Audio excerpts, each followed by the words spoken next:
Hello, my name is Caroll Baker, and you're in the WYAW studio, where you are welcome.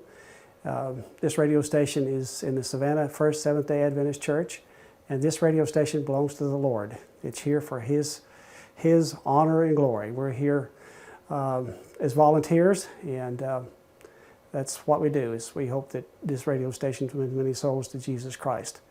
We are on the Life Talk Network, and people love Life Talk. But we're on live also. We're doing our Sabbath morning services live, and people can hear our pastor every Sabbath morning on WYAW radio, and the rest of the time though we're on Live Talk. But we were running local spots at the bottom of the hour and the top of the hour. We are a low power station, but that doesn't mean that we don't reach people. Savannah and Pooler, this area is so populated that we have about a population density of about 64,000 people potentially that we could reach with this little radio station because it's so densely populated. We go live at about 11:30 with local music, instrumental music.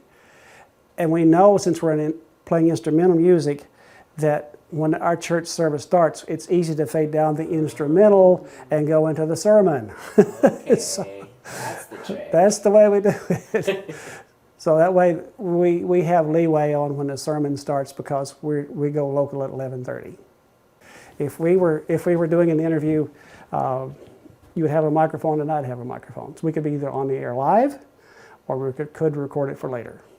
We have invited the other churches in this community to participate in the radio station here because we are not just a church radio station, we are a community radio station, and we are inviting other churches to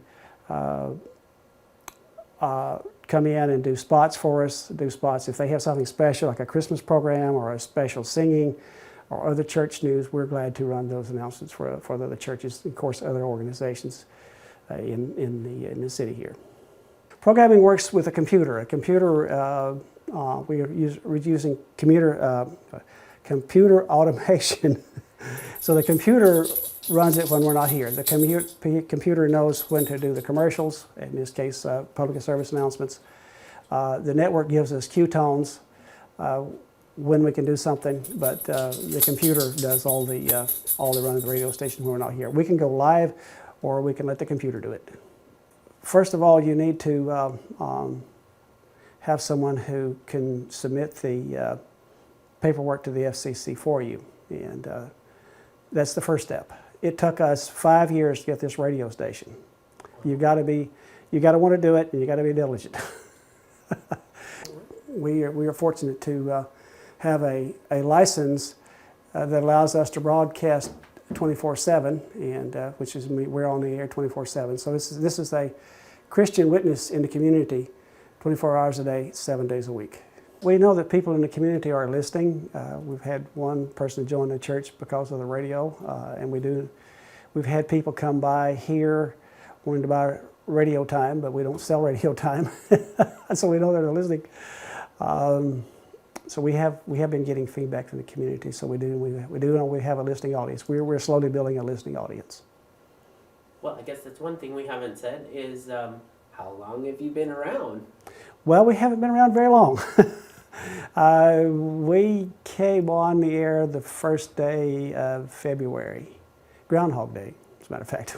That was our first transmission, and then we were on and off the air for about 2 or 3 weeks till we came on the air permanently with Live Talk. No two radio stations are alike. In our case,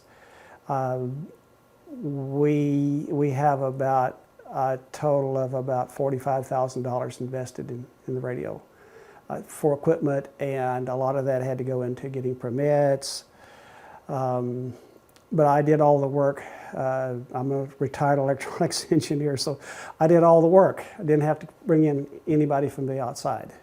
If we had to bring in somebody from outside to do the installation, of course, it would have been a whole lot more money, but the Lord has blessed me with the talent to do this kind of work, so it was my honor and privilege to be able to do this.